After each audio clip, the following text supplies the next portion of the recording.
So this is going to be a full repertoire for you on an interesting move order with D4 on move 1 and move 2 G3. And if you're looking to find this database in Lichess, you can find it under Bend the Butthole. And we call him Bend the Butthole because he gives everybody all of the crap. And just an FYI. So let's go ahead and dive right in to the Butthole's repertoire. So, first of all, a little overview. So, with D4, you need to know the basics. Like, normally, when we have D4, we're following up with move 2 C4. But the thing is, it gives black a lot of possibilities. Like, for instance, if you're playing a pure move order like this, you even have to face, like, the Albin counter gambit. And I guarantee you can't remember how to play that because it was like number 14 out of 16 files that I gave you. Or you got to face things, this is the only move order where, say, the Budapest works. And say, yeah, you just push and you just get a worse position immediately. See what I'm saying? This is why we're fixing Ben's problems. Yeah, you got to take. Okay, so yeah, what we were looking at before you left. Yeah, that's what Estamala plays. Okay, yeah. So, for instance, with Knight f6, your first two moves are pretty much going to be d4 and g3. And the main idea after g6 is to play bishop g2, and instead of playing c4 and going into the King's Indian lines, you're playing e4 here. Now, this will trick most King's Indian players because they don't know what to do. You're not in a King's Indian, you're more likely going into a perk now. And this is a very rare variation of the perk. So we'll go over that more in detail momentarily, but here's your general ideas. So then coming back, if they do c5 on move 1, and this is something that you screwed up at the state championship, so I'm making sure you got it. What do? And there's a lot of different variations of what they can do. I want you to hold back on playing the c-pawn, though, because you'll go directly back into Binko Gambit or Benoni theory. So if e5, you're still going g3, and then you're continuing with this type of development.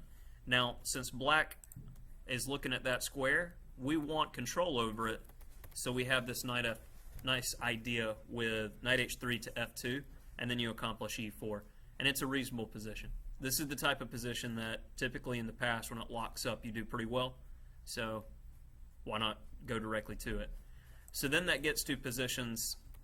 The position that you have the highest chance of screwing up is this one right here.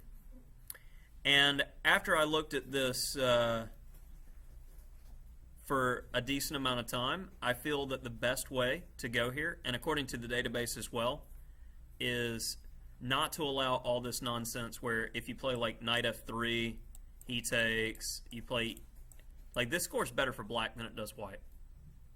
So taking on c5 and then moving forward in the position and eventually just playing c4 and attacking the center, you just get a reasonable game. So say for instance, just making some natural enough moves, I can go c4, if he takes, I can take back. And this is very much like a Tarrasch, where I like the idea with a3, trying to provoke that type of stuff. Now bishop g5, and if he goes d4, we have an extra option in knight b5. a3 provokes a5, so there's no a6 when we go knight b5. So that's a decent way to play against the Tarrasch. Also an opening that you struggled with in the past. Okay? So here's just a basic overview. Now let's get to more actual lines. So like I said, I won't have all the move orders exactly in there, but you know that your first move is going to be d4, and basically your second move is going to be g3, unless they play c5, in which case you go d5 and then you go back to g3. So you're going to have fianchetto structures across the board. Okay? So after d4, knight f6, c4 is not the correct move order. We got g3. We've looked over this before where, you know, with the Catalan, like the main thing that we're avoiding is all of these bishop b4 check lines now. Because with g3 on move 2, say he wants to get to a Catalan, okay. But we're doing it on our terms. So now there's none of this check, because you'd always have c3 in there if he did. And then after castles, now we play c4, and now we're back to our normal stuff. If c6, knight c3, and we looked over the bishop f4 variations, which is in the notes. Or if instead of c6 he goes d takes c4, we like those knight e5 lines, which also is deeply in the notes. Okay? Next, I think this is another one, yep, another Catalan variation. So now, what if they go for Slav type stuff? Okay, bishop g2, knight f3, and there's either going to be e6, bishop f5, or bishop g4. And the great news is you pretty much handle all of them the same way. Bishop f5, castles, e6, go c4, knight c3, we play for e4, we get e4, you get a solid, reasonable position that white scores well with. Okay, next up, if they go bishop g4, I'm on castle, and we have a different scheme of development here. It is about playing for e4. The first time I saw this idea with rook e1, I thought it was rubbish, and then I saw that decent players were playing it. And stuff trades, but you just get this solid nothing position. And to show an example game between two grandmasters, you have the bishop pair, and look at that move, b5. It's disgusting. Tactics. Yes, right? It's kind of a ridiculous move. That's why it's you know, put it in the notes. And just teasing him. Bishops in an open position can do work. Don't ever forget that. And it's a nice example game because white gets this bishop of opposite color, but he keeps trying to press anyway. And he does whatever he can to continue pressing until he wins a pawn. And now it's over because there's really no way to defend that bishop. So keep this in mind. There's some merits to the solid do-nothing type repertoire because your opponent has a good chance of beating themselves if you just have decent technique. Okay, so coming back, it's going to be a different move order, but we'll still have g3, and that's with the e6 variation, so just remember in the notes it transposes. And if they play this early d takes c4, this is more what you've studied in the past and what you're used to, where you know you're playing a4, and then I think the ideas you've forgotten in the past here, and it was kind of like the game that we analyzed that you played with the expert. You got to a position that was very similar to this, but then you didn't go all out. You didn't pull the trigger until much later. So these next few moves are very important for your ideas. So either with knight d5 or queen c8, you go e4, and then f4, and now we're just like trying to bang away.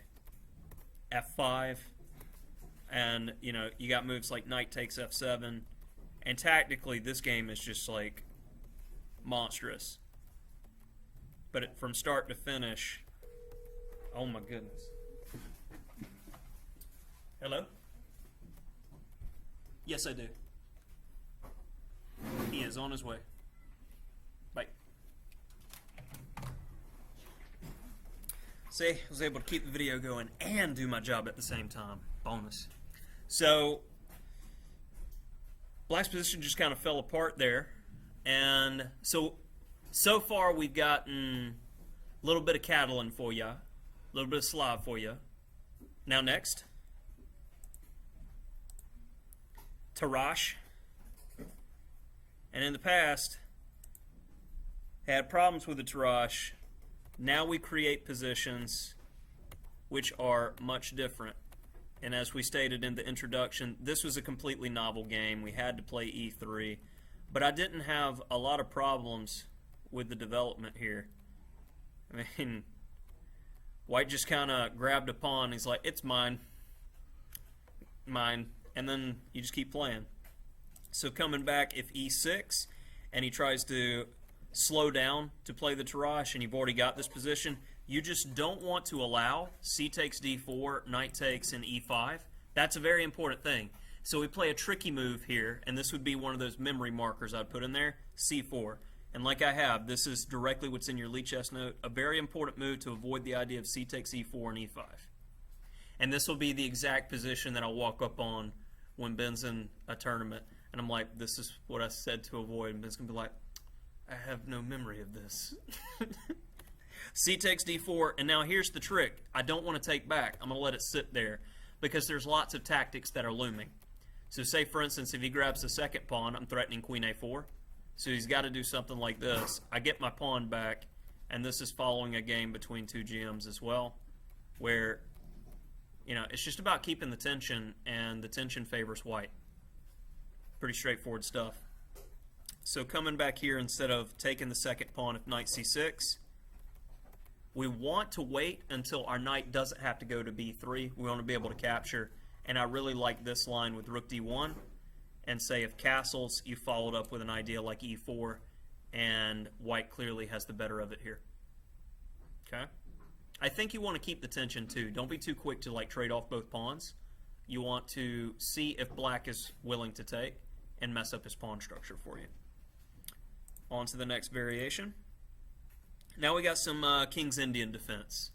So avoiding the King's Indian. And that was one of the main purposes of doing this, because you're just kind of struggling across the board, so let's mix it up. So a g3, g6, bishop g2, and it should be noted that the only way they can prevent your e4 plan is to play d5, which we'll cover in the next game. With bishop g7, e4, knight e2, and e5, c5, knight bd7. I cover them all here. Let's look at c5 first.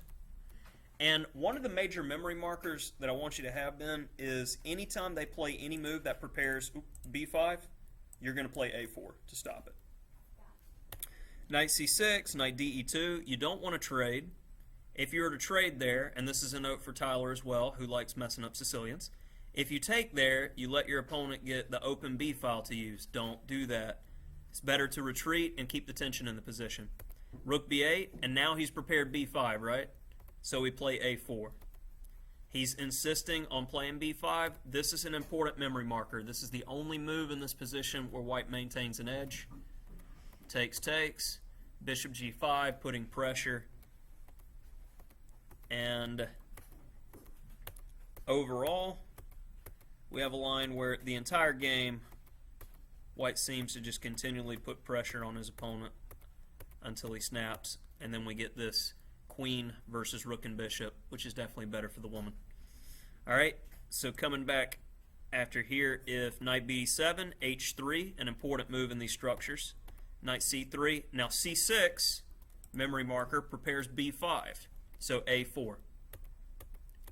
And you just set up this position, and here's that second part of the plan with g4, and we're looking to try to maul the guy. Okay? So if e5, and this was what was considered the main line in the database where they capture in the center. Again, a6, a4 to stop b5. Again, we see this plan with g4 with that type of idea. See what I'm saying? Like, there's not a lot of ideas here that are much different than what you were playing before, except black can't really just do something to completely mess you up or have super aggressive lines. These are just equal positions. And there's nothing wrong with that, because if you understand the plan that you're supposed to be doing in an equal position, typically you're standing better than your opponent because they have no idea what they're doing. Okay, on to the next one. So then we got the Grunfeld with the d5 stuff, preventing e4. And there's only two major variations here. Once we get to this point, you don't want to play c4 too early because he'll play d takes c4. You play knight bd2 to defend it. Now we got c6 or c5. Let's start with the more aggressive of the two. And I found a nice variation here which is tricky. Again, we play d takes c5, and there seems to be a pattern with that in this repertoire. Knight a6, we try to hold on to the pawn. And after knight e4, this very nice move, knight g5, because tactics work out in white's favor after Knight takes g5, bishop takes, rook b1, all natural moves. Bishop g7, we take the d5 pawn. So this is very interesting and tasty. I like it. So, knight bd2, c6, you play c4, then b3, and we get this type of standard Grunfeld position. And the main memory marker here is this bishop's good, so you harass him.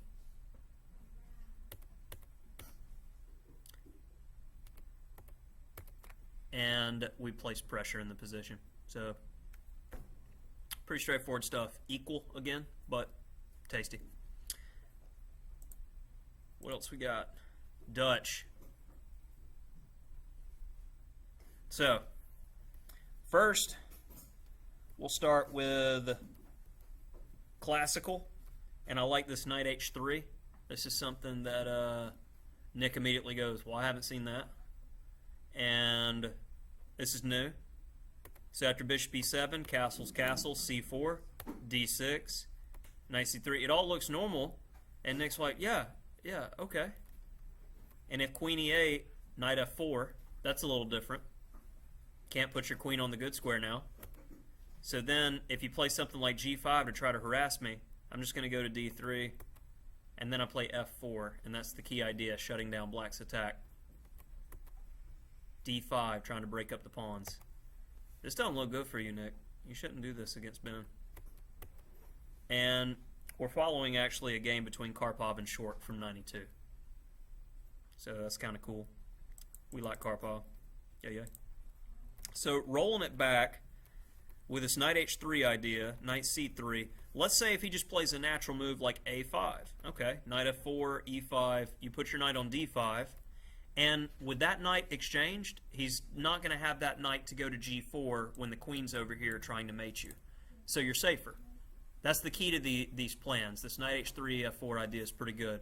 Probably e5 is a critical variation where you're just supposed to play b3 and you get a game. So that would be what I would recommend you doing, Nick, there, e5, because knight f3 prevents the normal e5, meaning you can play it faster.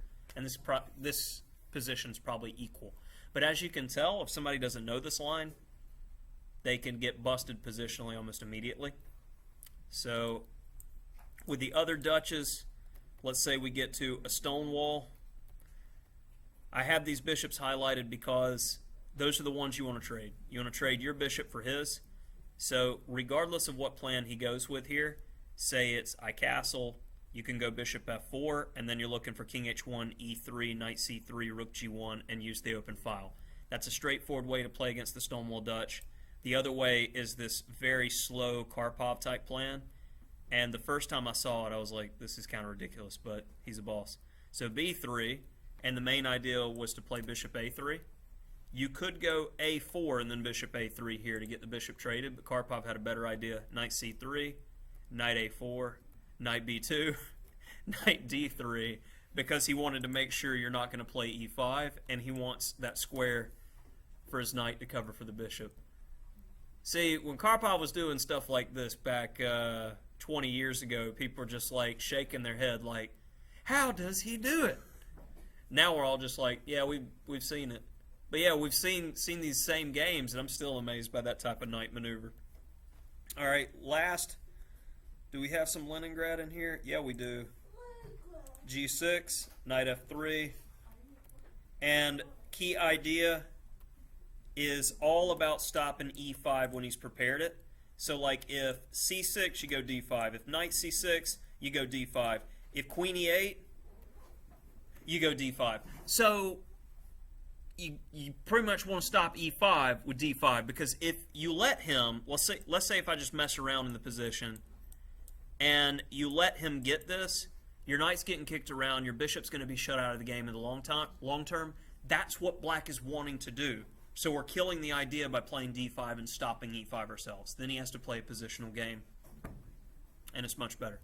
But these minor ideas make a major difference with your skill level out of the opening. Okay. Next, we got 2g3, and you got two different ideas on how to play against the old Indian. I would recommend the way I'm about to show you with bishop g2 and continuing with this e4. Otherwise, you have to know all that theory that I have off to the side. 92, and again C6. And what's the memory marker there, Ben? Yep, because they wanted to play B5. And we see this same plan again over here with G4, knight G3.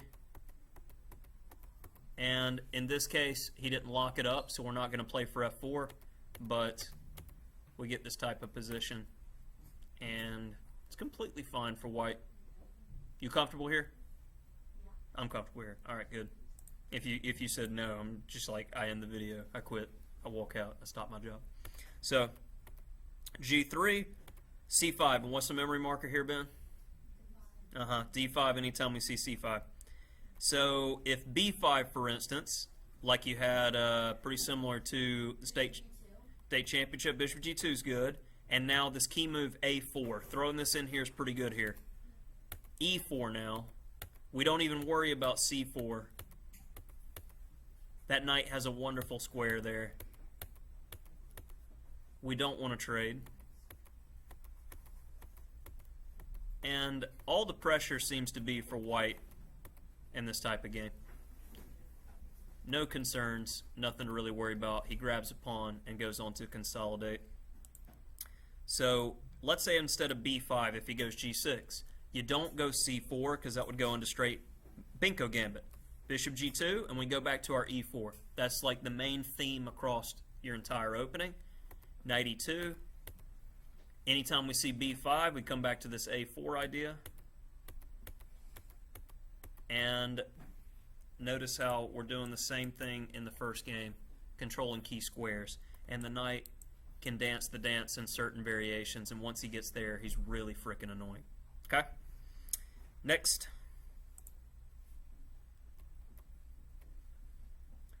G3, C5, D5, and if E6, this is the only one that I'm recommending going back into the theory, C4, because I don't want to have to deal with all this nonsense. And even if they go like B5 here, have you learned your lesson with this type of position? What to do?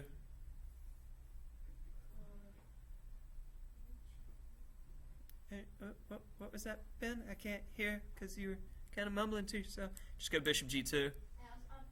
Because now he's going to have to do something because you're threatening the long scenario. If he goes like Bishop B7, we just play E4. And if he goes here, I mean, of course, I'm going to go there, hitting the rook. And if he comes here, I take, and once they go there, E4, and we're getting back to that same type of plan as we've seen in the previous positions. This is not something that is common for black. You'll know it better than they will. So that's why I like these positions. I spent a decent amount of time researching it. I think it's pretty good. So do this type of stuff. We got anything else? Oh, what's that? That's your entire repertoire. How much overlap did you see there? We added only a couple ideas to pretty general development. Can you do it? Can you just like when they play like C5, play D5? When they play C6, Rook B8, or A6, you just play A4. I mean, these key memory markers just do this for me. And I promise you'll be 1,600 by the end of the year if you just like win or something. You got to go to tournaments though. You can't just be like retire. But yeah, make 1,600, Ben. Do better, Ben.